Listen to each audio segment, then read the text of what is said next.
Hello everyone, welcome back to my YT channel SST by Suruchi. Today is the fourth and last class of the chapter 2 of Civics Federalism. So the bullet points for today's class are decentralization in India, need to create third tier of government in India, amendments to empower the third tier of government, rural local government and urban local government. So students, today we are going to study this part which is open on your screen. All of you are requested to have your CBSE NCERT book and a pencil or a highlighter. Hope आपको याद हो, हम लोगों ने पिछले class में पढ़ा था लास्ट टॉपिक कोलिशन गवर्नमेंट, ठीक है। उसी के आगे कंटिन्यू करते हुए हम लोग चैप्टर को इस टॉपिक पर लेके आए हैं, decentralization in India. Decentralization. First of all, I want to explain you what is the meaning of decentralization. It is actually the opposite of centralization. Centralization का मतलब होता है पावर को एक ही जगह कॉन्सेंट्रेट करना। डिसेंट्रलाइजेशन का मतलब होता है एक ही जगह कॉन्सेंट्रेटेड पावर को अलग अलग जगहों पर अलग अलग लेवल्स पर डिस्ट्रीब्यूट करना, ठीक है। तो डिसेंट्रलाइजेशन इन इंडिया का मतलब है इंडिया में कंट्री को गवर्न करने का जो पावर है उसको अलग अलग लेवल्स पर डिस्ट्रीब्यूट करना, ठीक है। We noted above that federal governments have two or more tiers of governments.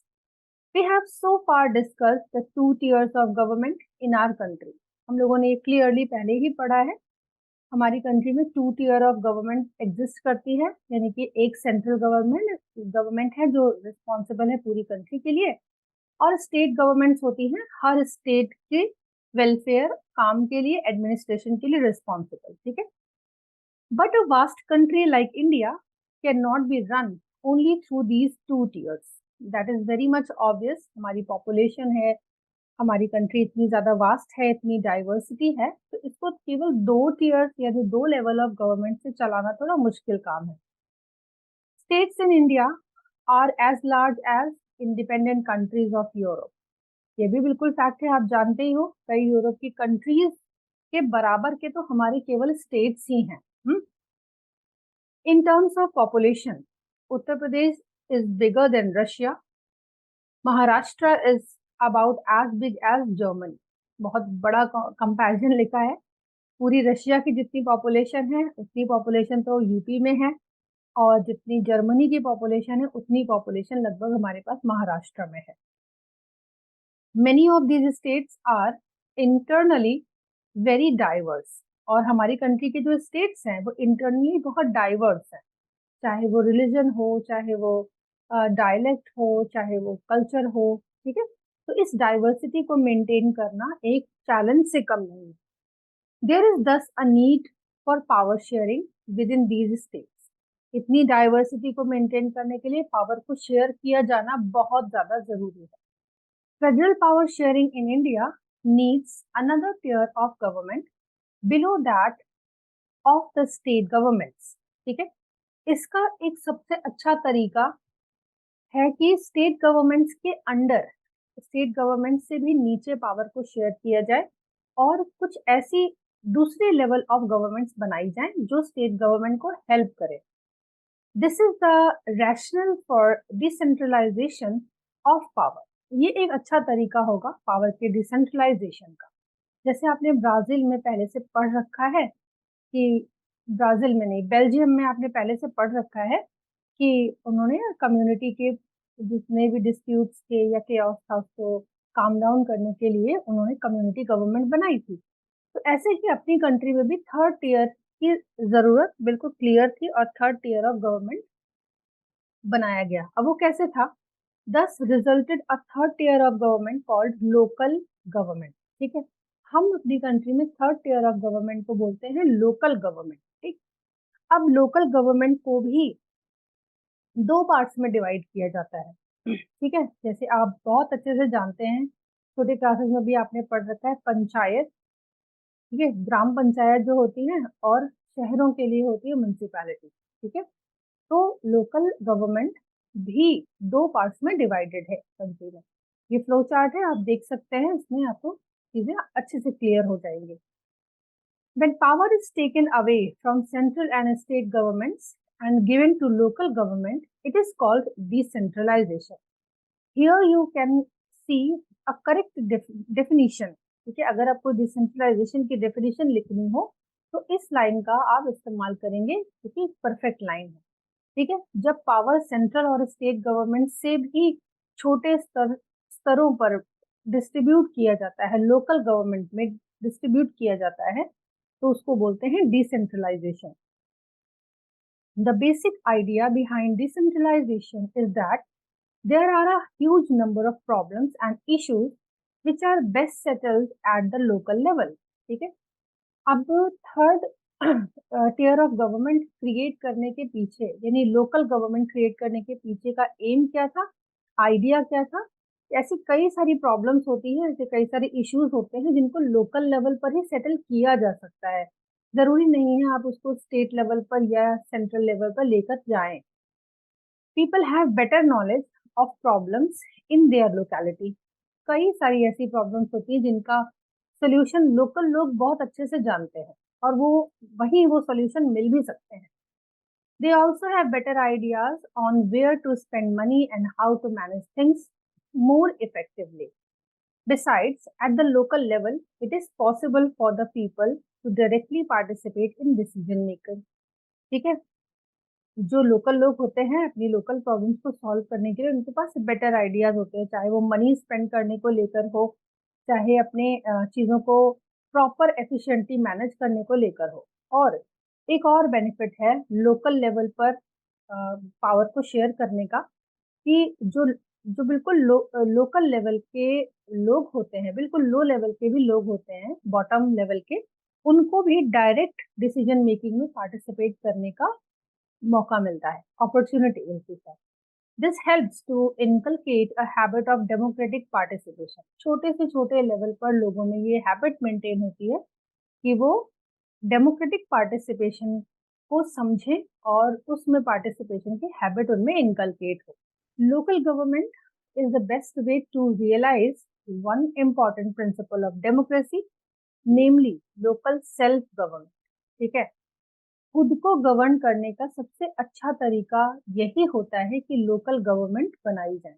अब यहाँ पे खुद कौन है, यानी सेल्फ कौन है, यानी आम आदमी. जब लोकल लेवल पर जैसे किसी को गांव में एक सिंपल गवर्नमेंट बनाने का मौका मिला, जैसे तो आप कह सकते हो कोई सरपंच बनता है गांव का, तो उसको भी रिस्पॉन्सिबल होता है अपने एरिया के वेलफेयर के लिए, डेवलपमेंट के लिए, यानी अपने अंडर रख के वो कई सारे लोगों से काम करवाता है. यानी डायरेक्टली अब वो किसी अपने स्टेट के सीएम या उनके दूसरे और एडमिनिस्ट्रेटर्स के ऊपर डिपेंडेंट नहीं है, वो अपने एरिया की प्रॉब्लम को सेल्फ सॉल्व कर सकते हैं. ठीक है, तो कहीं ना कहीं ये एक इम्पॉर्टेंट प्रिंसिपल है डेमोक्रेसी का, जिसमें लोकल सेल्फ गवर्नमेंट लोगों को ज्यादा अवेयर बनाती है. ठीक है, the need for decentralization was recognized in our constitution. Since then, there have been several attempts to decentralize power to the level of villages and towns. ठीक है, अब वही बात जो मैंने आपको पहले बता दी कि कॉन्स्टिट्यूशन ने इस नीड को रिकॉग्नाइज किया था और इस चीज को भी रिकॉग्नाइज किया कि पावर का डिसेंट्रलाइजेशन छोटे से छोटे स्तर पर तब होगा जब विलेजेस को भी उनके पावर दिए जाएंगे, टाउन्स को भी उनके पावर्स दिए जाएंगे. Panchayats in villages and municipalities in urban areas. तो सोल्यूशन क्या निकल के आता है कि विलेजेस के कामकाज को प्रॉपरली रन करने के लिए पंचायत एस्टैब्लिश की जाए और अर्बन एरियाज के लोकल वर्क को परफॉर्म करने के लिए म्यूनिसिपैलिटीज बनाई जाए. अब आपको एक तो पता ही होगा, जब कंट्री में गवर्नमेंट भी नहीं थी या ब्रिटिश रूल से भी और पहले की बातें हैं, हमारी कंट्री में गाँव में पंचायत होना या पंचायत जैसा एक इंस्टीट्यूशन होना बहुत कॉमन था. गांव के कुछ बड़े बुजुर्ग या कुछ पावरफुल डोमिनेटिंग लोग ही गांव की प्रॉब्लम्स को सॉल्व करते थे. अगर आपने पुराने जमाने की कहानियां सुन रखी होंगी तो आपको पता होगा. उसी सिस्टम को लीगल तरीके से फ्रेम कर दिया हमारे कॉन्स्टिट्यूशन ने विलेजेस के वेलफेयर के लिए. इसीलिए विलेज लेवल पर लोकल गवर्नमेंट का नाम भी रखा गया पंचायत, ठीक है। सिटीज के लिए यानी अर्बन एरियाज के लोकल कामकाज को देखने के लिए म्युनिसिपैलिटीज बनाई गई। They were set up in all the states, सारे ही देश के स्टेट्स में ये फैसिलिटीज हैं। But these were directly under the control of state government. But शुरुआती टाइम में जब ये बनी थी तो ये स्टेट गवर्नमेंट के कंट्रोल में थी, ठीक है, ये उसके अंदर ही काम करती थी। Elections to these local government were not held regularly, क्योंकि ये स्टेट गवर्नमेंट के अधीन थी तो इनमें इलेक्शंस भी रेगुलर नहीं होते थे। Local governments did not have any powers और रिसोर्सेज ऑफ देयर ओन। ये मैं अलग अलग पॉइंट आपको इसीलिए बता रही हूँ क्योंकि बेटा ये पूरे आंसर है, ठीक है। लोकल गवर्नमेंट के पास अपने पावर्स या अपने रिसोर्सेज पहले नहीं हुआ करते थे। Thus, there was very little decentralization in effective terms. ठीक है, वही बात थी कि कहने को तो आपने डिसेंट्रलाइजेशन किया है बट उनके हाथ में पावर तो कुछ भी नहीं है। लोकल गवर्नमेंट भी गांव के वेलफेयर के लिए, शहरों के वेलफेयर के लिए डिपेंडेंट किस पे थी? स्टेट गवर्नमेंट पर, ठीक है। तो कहने को डिसेंट्रलाइजेशन ये सही तरीके से नहीं हुआ, इफेक्टिव नहीं था। फिर क्या हुआ? अब इस इनइफेक्टिव डिसेंट्रलाइजेशन को और सुधारा गया, जैसे कह सकते हैं ना एक अमेंडमेंट जैसा किया गया, कुछ नई चीजें इंट्रोड्यूस करी गई। वो नई चीजें क्या है? A major step towards decentralization was taken in 1992. अब यहाँ से थोड़ी स्टोरी में ट्विस्ट आता है, क्या कि इन लोकल गवर्नमेंट के लिए भी कुछ मेजर स्टेप्स लिए जाते हैं डिसेंट्रलाइजेशन ऑफ पावर के तहत। 1992 में the constitution was amended to make the third tier of democracy more powerful and effective.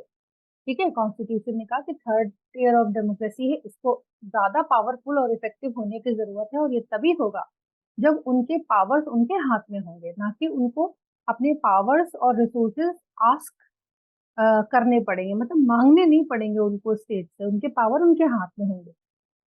तो क्या अमेंडमेंट्स हुए? आप देख सकते हैं यहाँ पे कुछ पॉइंट्स वॉयलेट कलर से बने हुए हैं, डॉट्स बने हैं।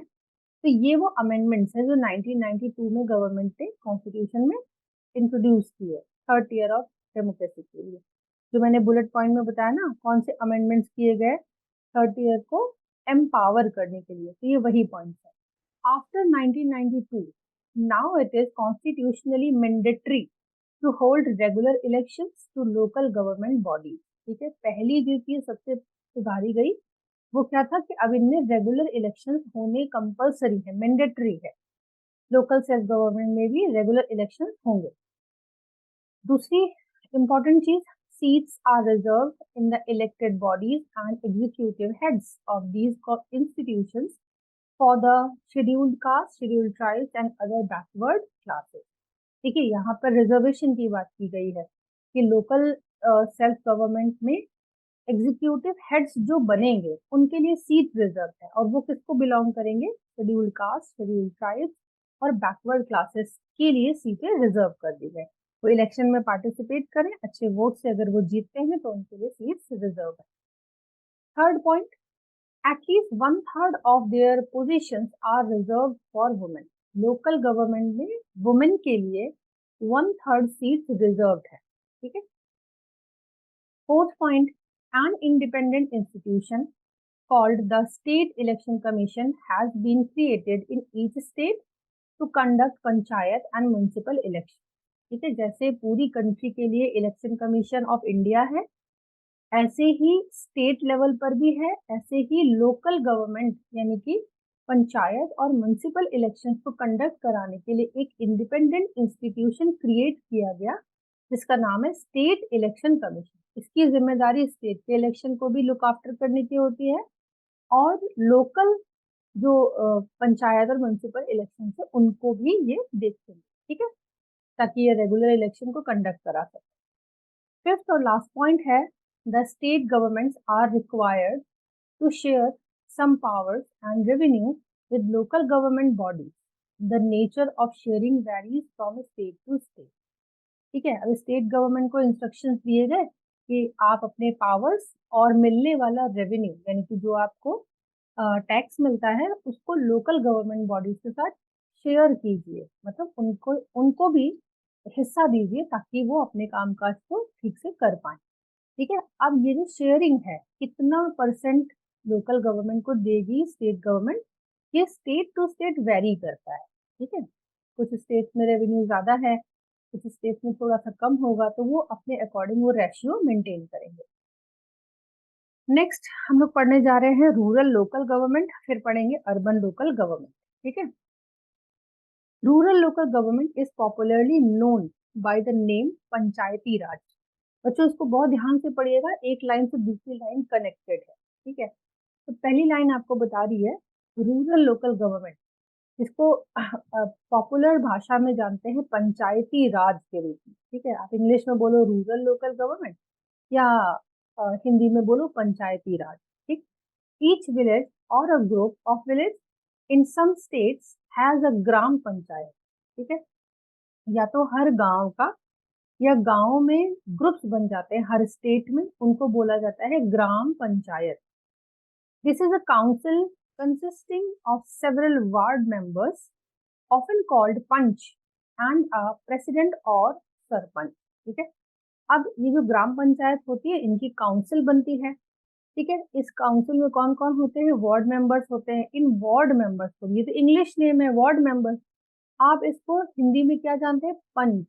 ठीक है, और इन वार्ड मेंबर्स का जो प्रेसिडेंट होता है, यानी ग्राम पंचायत का जो प्रेसिडेंट होगा, उसको बोलते हैं sarpanch. They are directly elected by the adult population living in that ward और विलेज। ठीक है, अब इनका इलेक्शन भी कैसे होता है, जैसे बाकी इलेक्शन होते हैं, जितने भी अडल्ट पॉपुलेशन है वो सब वोट करते हैं और उसके बेसिस पर पंच और सरपंच चुने जाते हैं। It is the decision making body for the entire village, पूरे गांव के डिसीजन मेकिंग बॉडी यही होती है। ठीक है, the panchayat works under the overall supervision of Gram Sabha.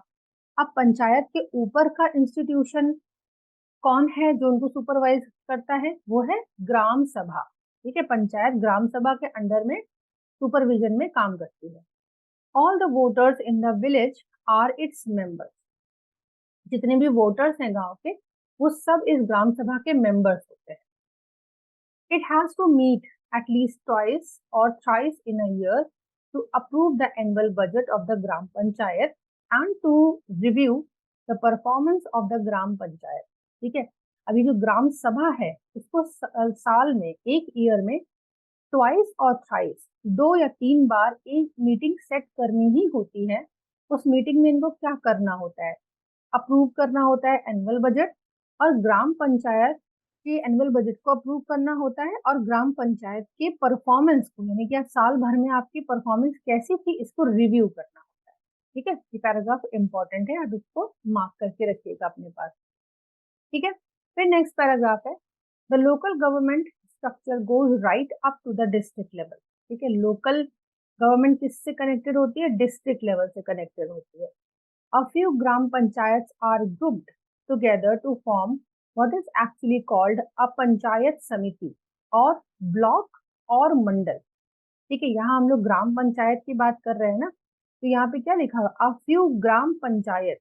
अब एक ग्राम पंचायत नहीं, कई सारी ग्राम पंचायत के ग्रुप को हम क्या बोलते हैं, पंचायत समिति बोलते हैं, या ब्लॉक बोलते हैं, या मंडल बोलते हैं। 3 नाम दे रखे हैं, या तो इंग्लिश में ब्लॉक बोलते हैं और हिंदी में या तो पंचायत समिति या मंडल बोलते हैं। ये सब वेरी शॉर्ट की क्वेश्चन है, तो इसको आप हाईलाइट कर लीजिएगा और इसको लर्न करिएगा। The members of this representative body are elected by all the panchayat members in that area. ये ऑब्वियस सी बात है, जो भी रिप्रेजेंटेटिव हैं उनको पंचायत मेंबर्स उसी एरिया के इलेक्ट करते हैं। ऑल द पंचायत समितिज और mandals in a district together constitute the Zila Parishad. ठीक है, अब जैसे मैंने बताया ना, ग्राम पंचायत, कई सारी ग्राम पंचायत मिलकर पंचायत समिति बनाती हैं, तो ऐसे ही कई सारे पंचायत समितियां या मंडल मिलकर आपस में डिस्ट्रिक्ट लेवल पे मिलकर क्या क्रिएट करते हैं, जिला परिषद। Most members of the Zila परिषद आर इलेक्टेड, ज्यादातर सब इलेक्टेड ही होते हैं। Members of the Lok Sabha and MLAs of that district and some other officials of other district level bodies are also its members। अब ये जो जिला परिषद है इसके मेंबर्स कौन कौन होते हैं, लोकसभा के मेंबर्स, एमएलएज डिस्ट्रिक्ट के, दूसरे और ऑफिशियल्स जो डिस्ट्रिक्ट लेवल के होते हैं, ये सब लोग जिला परिषद के मेंबर्स होते हैं। ठीक है, जिला परिषद chairperson is the political head of the Zila Parishad. ठीक है, पॉलिटिकल हेड जो होता है उसका चेयरपर्सन होता है। ठीक है, कामकाज को जो देखता है। नेक्स्ट पैराग्राफ इज सिमिलरली, अब हम लोग पढ़ने जा रहे हैं अर्बन एरिया म्युनिसिपैलिटी। ठीक है, similarly local government bodies exist from urban areas as well. Local government urban area में भी है। Municipalities are set up in town. Big cities are constituted into municipal corporation. ठीक है, बड़े बड़े शहरों में भी छोटे छोटे एरिया में उसको डिवाइड करके म्युनिसिपल कॉर्पोरेशन बनती है। Both municipalities and municipal corporations are controlled by elected bodies consisting of people's representatives. ठीक है, इन सबको कंट्रोल कौन करता है? इलेक्टेड बॉडीज, जो लोगों के रिप्रेजेंटेटिव उनको गवर्न करते हैं या रूल करते हैं या लुक आफ्टर करते हैं। Municipal chairperson is the political head of the municipality. In a municipal corporation such an officer is called mayor. Simple भाषा में आप इतना समझिए कि म्युनिसिपैलिटी का जो हेड होता है, चेयरपर्सन होता है, उसको बोलते हैं मेयर। मेयर नाम आपने पहले भी सुन रखा होगा। ठीक है, तो मेयर कौन है? म्युनिसिपैलिटी का चेयरपर्सन, पॉलिटिकल हेड है।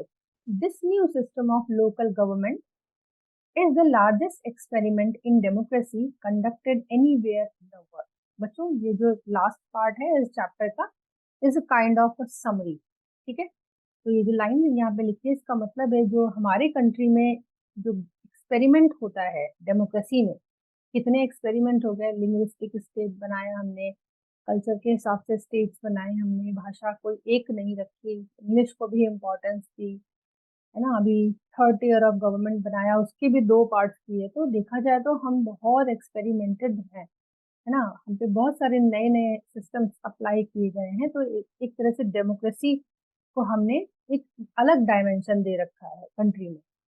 देर are now about 36 lakh elected representatives in the panchayat and municipalities etcetera all over the country. हमारी कंट्री में लगभग 36 लाख इलेक्टेड रिप्रेजेंटेटिव तो केवल पंचायत और म्यूनिसिपैलिटीज में है।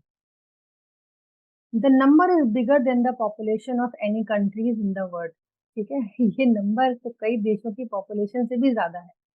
Constitutional status for local government has helped to deepen democracy in our country. ये जो कॉन्स्टिट्यूशनल स्टेटस है ना, कि पावर को डिसेंट्रलाइज करते जाना है, ठीक है, इससे हमारी कंट्री में डेमोक्रेसी काफी डीप होती है, यानी मजबूत होती है।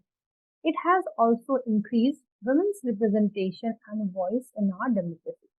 क्योंकि लोकल गवर्नमेंट में वुमेन का रिप्रेजेंटेशन रिजर्व है, कहीं ना कहीं वुमेन की स्टेटस स्ट्रांग होता है और उनकी वॉइस को भी हमारी डेमोक्रेसी रेज देती है। At the same time, there are many difficulties. And what are these? While elections are held regularly and enthusiastically, gram sabhas are not held regularly. ठीक है, इलेक्शंस तो अब रेगुलर होने लगे हैं, बहुत अच्छे से enthusiastically होने लगे हैं, बट अभी भी ग्राम सभा रेगुलरली कंडक्ट नहीं होती है। Most state governments have not transferred sufficient powers to the local government. बहुत जगहों पे, बहुत स्टेट्स में ऐसा देखा गया है कि स्टेट गवर्नमेंट्स ने, चाहे वो रेवेन्यू का, फाइनेंस हो या पावर्स हो, अभी भी लोकल गवर्नमेंट को प्रॉपरली ट्रांसफर नहीं किए हैं। Nor have they given adequate resource, चाहे रिसोर्सेज हो वो भी पूरी तरह से अभी दिए नहीं है। तो कहीं ना कहीं ये सिस्टम जो है वो थोड़ा सा नेगेटिव इम्पैक्ट डालता है। We are thus still a long way from realizing the ideal of self government. ठीक है, कहीं ना कहीं हमने बना लिया है, उसको रन भी करने लगे, मगर अभी भी आइडियल सेल्फ गवर्नमेंट के तरीके से हम थोड़ा दूर हैं, उसको और अच्छे से प्रैक्टिस करने की जरूरत। ठीक है, तो बच्चों ये चैप्टर हमारा फेडरलिज्म यहाँ पे कंप्लीट हो गया है। ठीक है, इसमें बीच बीच में ऐसी कुछ इंटरेस्टिंग स्टोरीज हैं, आप टाइम निकाल कर इनको भी पढ़ सकते हैं, 5 मिनट लगेगा हार्डली। ठीक है, इसके बाद आपकी एक्सरसाइजेस हैं। तो चैप्टर के 4 वीडियोस अपलोड हो चुके हैं अब, और आप आराम से इस चैप्टर को रिवाइज करिए, चारों वीडियोस देखिए।